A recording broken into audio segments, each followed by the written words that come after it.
A vida é fácil? Não, a vida não é fácil, mas ela pode ser simples, não é?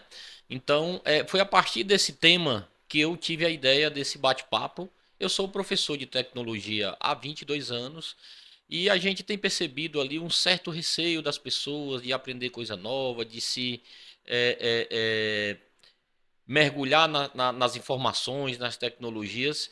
E ao longo desse período, eu fui desenvolvendo metodologias de trazer as tecnologias e as informações de sala de aula para dentro do cotidiano das pessoas. E dessa maneira, de forma simples, a gente explicar o que aparentemente pode ser difícil. Então, assim surge o bate-papo, pode ser simples, um espaço de informação e conhecimento que vai discutir aqui diversos assuntos de uma forma que seja suave e entendível a todos os públicos. Então, essa é a proposta desse espaço, desse bate-papo. Vem cá participar com a gente desse debate. Eu sou Vinícius Soares, sou professor na área de tecnologia, com formação em eletromecânica e mecatrônica, mestrado em engenharia elétrica, e há 22 anos leciono instituições na área de tecnologia. Há 16 estou no IFCE e nós vamos tratar aqui, sobretudo, de tecnologias e outros assuntos que interessam à sociedade, sobretudo nas questões cotidianas e que mais aflige o nosso povo, de forma simples e objetiva. Olá, gente, tudo bem?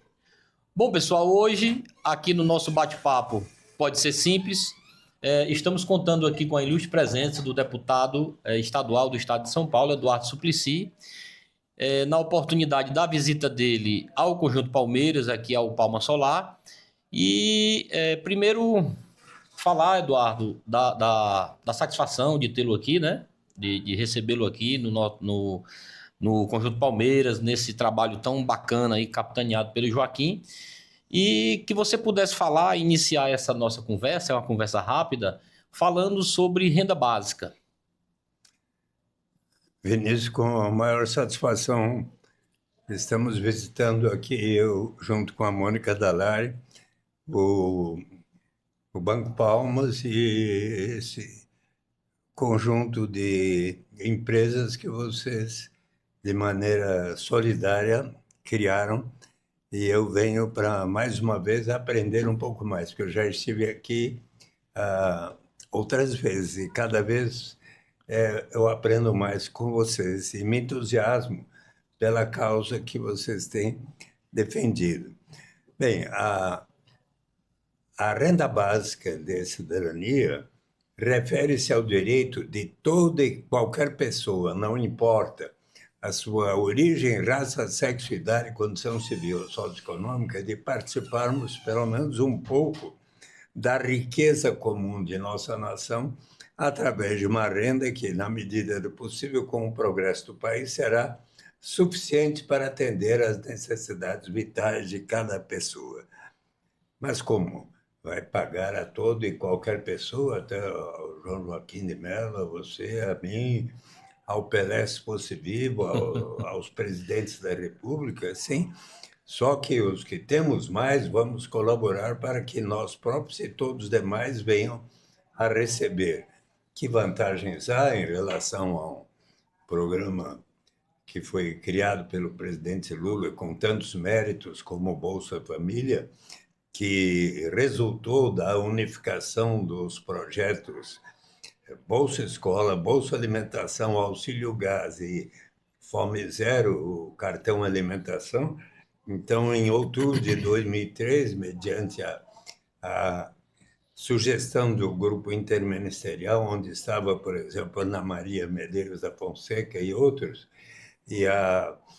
então o Lula aceitou a proposta e criou o Bolsa Família, era outubro de 2013, e que vem se expandindo e muito colaborado para tanto a erradicação da pobreza como a maior igualdade entre todos, que, digamos, na direção de um Brasil justo, solidário, fraterno. E mais, bem, aconteceu que esses projetos nasceram, em boa parte, depois que eu havia, já em abril de 91, como senador eleito, recém-eleito em 90, eu resolvi apresentar, eu ainda não conhecia a renda básica universal, e apresentei um projeto para garantir uma renda mínima através de um imposto de renda negativo, e recebeu o parecer favorável do depois ministro, mas senador Maurício Correia, do PDT. Ele sugeriu que fosse instituído ao longo de 8 anos, e em 16 de dezembro, o Senado, inclusive com a palavra daquele que depois era senador, mas se tornou presidente, Fernando Henrique Cardoso, que disse: olha, nós estamos aqui hoje para votar uma utopia realista, que o Senado Federal colocou os pés no chão para tornar factível e tal. Mas aconteceu que era agosto daquele ano, quando o Walter Barelli, que era o coordenador do grupo de trabalho do governo paralelo de Lula, convidou cerca de 50 economistas simpatizantes do PT para uma reunião em Belo Horizonte, em agosto daquele ano. Então, eu e Antônio Maria da Silveira, que tinha me ajudado na formulação daquele projeto, explicamos, e José Márcio Camargo, até hoje professor da PUC do Rio de Janeiro, ponderou: olha, Eduardo, muito bom a garantia de uma renda, mas seria bom começarmos atrelando-a à educação, porque um dos maiores problemas brasileiros hoje é um número tão grande de famílias carentes que, não tendo como dar de comer para suas crianças, resolvem colocá-las para trabalharem desde os 7, 8, 9, 10 anos de idade. Quando chegou à idade adulta, não tem a formação adequada para conseguir um bom trabalho e boa remuneração. Se provermos a garantia de uma renda às famílias carentes, desde que as crianças estejam indo à escola, estaremos contribuindo para cortar um dos principais elos do círculo vicioso da pobreza. E ele escreveu sobre isso na Folha de São Paulo, em artigos em 91 e 93.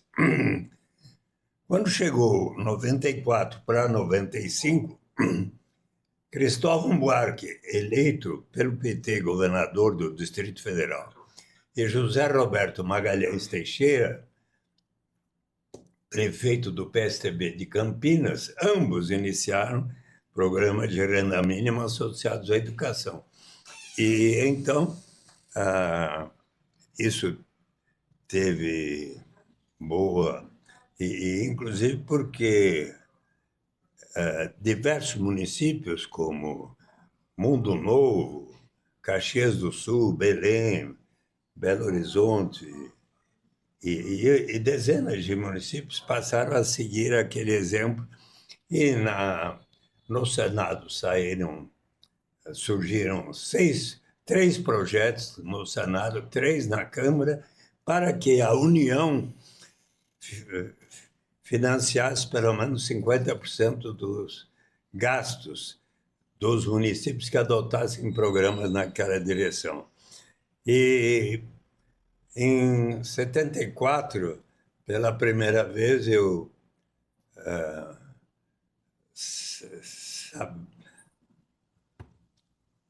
sabendo que havia sido aprovado estou falando em 94, sabendo que havia sido aprovado no Senado, ainda ia para a Câmara o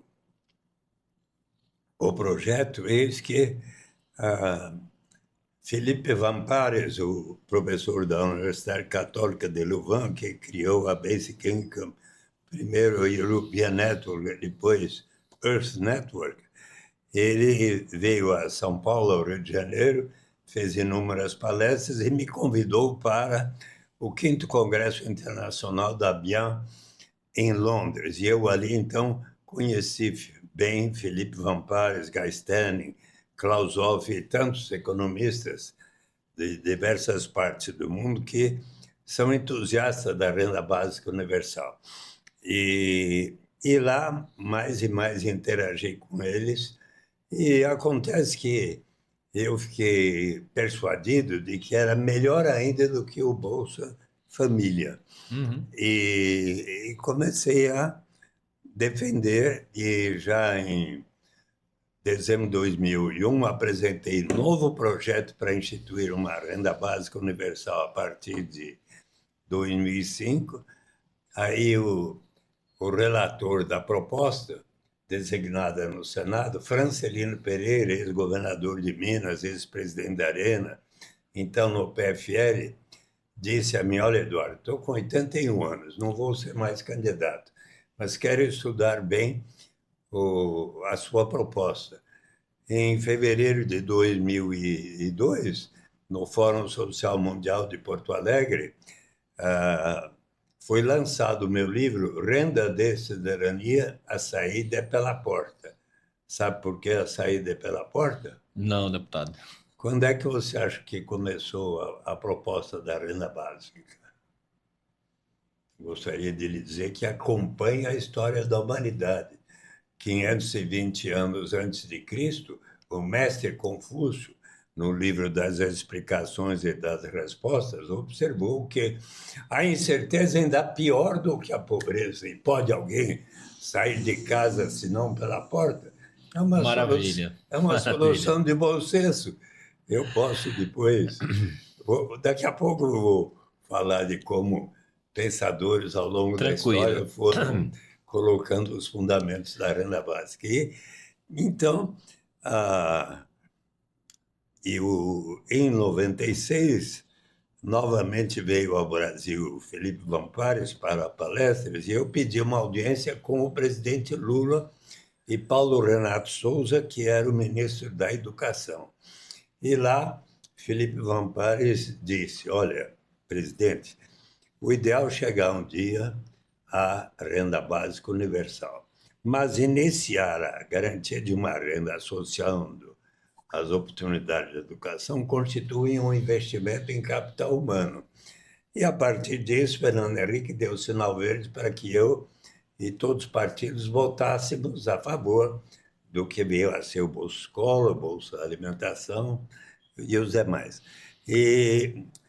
Mas eu, mais e mais, então, interagindo com o pessoal da Bian, fiquei persuadido que era melhor ainda do que o Bolsa Família. Por que razão? Primeiro, eliminamos toda e qualquer burocracia envolvida em ter que saber quanto cada um ganha no mercado formal, ou na carteira de trabalho assinado, ou em qualquer atividade que façamos. Se uma mãe toma conta das crianças da vizinha e recebe um trocado no dia seguinte, não precisa declarar. Eliminamos qualquer estigma ou sentimento de vergonha da pessoa precisar dizer: eu só recebo tanto, por isso mereço tal complemento. Maravilha.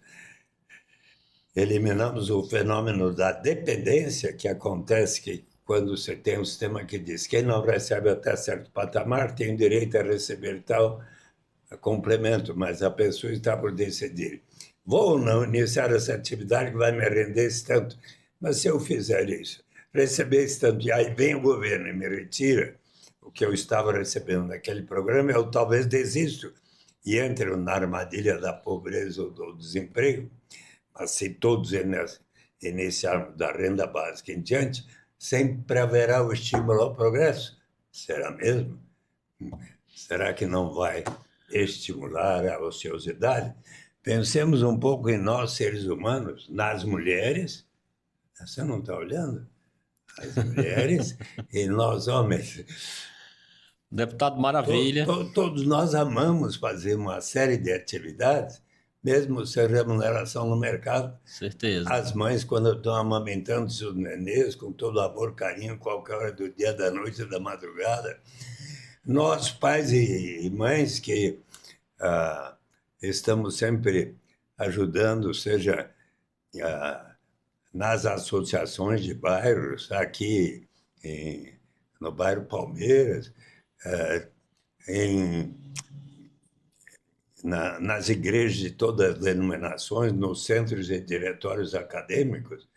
Então, mas qual é a principal vantagem que eu ainda não falei? É do ponto de vista da dignidade e da liberdade do ser humano, de que nos fala o grande prêmio Nobel de Economia, Amartya Sen, em Desenvolvimento como Liberdade, quando ele diz que desenvolvimento, se for para valer, deve significar maior grau de liberdade para todos na sociedade. E ele lembra, então, vou concluir, de um episódio que aconteceu com ele, pessoalmente, quando ele era menino, 10, 11 anos de idade, morava em Dhaka, hoje, Índia, e seu pai era um bom professor, e é esse que eles moravam numa boa casa. Certo dia, brincando no jardim da sua casa, eis que de repente entrou um homem gritando por socorro, esfaqueado nas costas. E portão adentro, ele chamou para o seu pai, que logo veio, acompanhou seu pai, levando-o para o hospital. No caminho, aquele homem, Cadermia, disse: bem que minha mulher tinha me avisado para não vir a este lugar tão perigoso, caracterizado por lutas étnicas. Mas eu não tive outra alternativa senão aqui de encontrar um trabalho que pudesse dar o sustento da minha família. Acontece que, ao chegarem no hospital, Cadermia teve uma forte hemorragia e veio a falecer. Conclui Amartya Sen, este homem, tipicamente, não estava com liberdade total, precisou colocar sua saúde e vida em risco para conseguir um trabalho que pudesse dar o sustento da sua família. Eis porque, ao provermos uma renda básica de cidadania, seja para aquela mulher que, não tendo alternativa, resolve vender o seu corpo num parque da Luz em São Paulo, eu estive lá conversando com elas, ou para aquele rapaz que você conhece bem, personagem do Homem na Estrada, do meu amigo Mano Brown, dos Racionais MCs, não é? O homem na estrada recomeça a sua vida, sua dignidade, a sua liberdade, que foi perdida, subtraída, quer mostrar a si mesmo que realmente mudou, que se recuperou, quer viver em paz e dizer ao crime nunca mais. O dia que houver para si, para cada membro da sua família, uma renda suficiente para atender às suas necessidades vitais, diante daquela alternativa que vai ferir a sua dignidade, ele vai dizer: agora eu não preciso aceitar essa única alternativa que me surge. Agora, graças à renda básica, eu posso aguardar um tempo. Quem sabe fazer um curso aqui na minha cidade, aqui no Instituto Palmas, com o professor João Joaquim de Mello, até que surja uma oportunidade, mas de acordo com a minha vocação, é neste sentido, pois, que a renda básica de cidadania vai elevar o grau de dignidade e liberdade real para todos. Maravilha, deputado. Primeiro, agradecer pela aula, né? A gente deu uma esticada do tempo. Ficaria aqui dias e horas aí lhe escutando mais e mais sobre isso, né? Muito obrigado pela aula. A proposta do Joaquim, ele tem essa característica, né, de trazer coisas novas, de imbricar ali questões sociais com economia, não é? E ele consegue, inclusive, extrair coisa de onde ninguém tinha visto ainda, porque ele conseguiu pegar um modelo que é comercialmente, empresarialmente trabalhado e pegou a engenharia social dele e juntou, criou esse modelo de usina solar popular e comunitária, não é? E eu acredito que é uma pergunta só, como o Palma Solar colabora para a renda básica, não é? Haja vista que, para além do que ele já recebe da renda das pessoas, ela fazendo parte desse projeto, ela vai ter uma maneira agora também de melhorar suas contas, né, suas receitas. Eu acho que é um caminho formidável. Quero lhes dizer que era outubro de 2023, enviei uma carta ao presidente Lula para que ele, sugerindo que ele constitua um grupo de trabalho para estudar as etapas previstas da lei de como o Bolsa Família vai se tornar um dia uma renda básica universal e incondicional. E então esse grupo de trabalho foi formado, nós estamos trabalhando, já tivemos 10 reuniões ao longo do ano passado e apresentei o resultado desse trabalho para o Conselhão, Conselho de Desenvolvimento Econômico, Social e Sustentável, mas o grupo de trabalho vai continuar e dentre as sugestões que surgiram nesse grupo de trabalho está relacionar-se a formas de energia como a solar e outros, para que se tenha uma renda que poderia ser uma das formas de financiamento da renda básica de cidadania. Então, esse é um tema que vale a pena aprofundarmos e para isso que eu vim aqui. Com certeza. Ok, valeu, gente. Muito obrigado. Um abraço. Vinícius. Satisfação, viu? Satisfação Gratidão minha. aí.